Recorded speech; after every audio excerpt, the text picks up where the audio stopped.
anabasa ụmụ Aro dum ịbụ anyị na ụlọ ihe a bụ nke mbụ mụ na ụmụ Aro ma ezute na ụlọ m tandị na nnabasa wee ji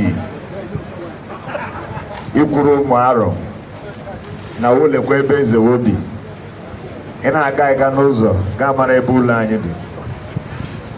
Ụlọ anyị wụ ụlọ ụmụ Aro dum. Ụlọ anyị ndị nọgba n'ala bekee bụ ma akwụkwọ ya anyị jide ekele ụmụ Aro na-asịwo na wo jisi ike aga ụzọ anabasa anyị dịka eze wo na-akwado anyị. Anyị jikwa ohere a na-ekele nwanne anyị nwoke nwa anyị wo Governor Abia State. Thank you very much, Your Majesty. And that's a prayer. Of course, you've heard him.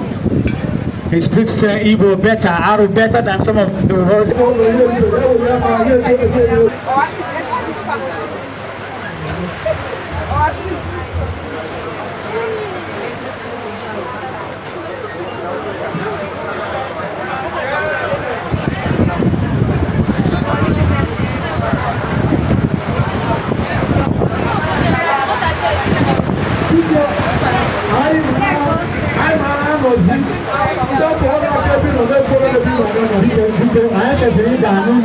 His Majesty, I don't know about my name. Gradually, we are moving. I will tell you when to move. We will tell you when to move and how to move. Just stay where you are.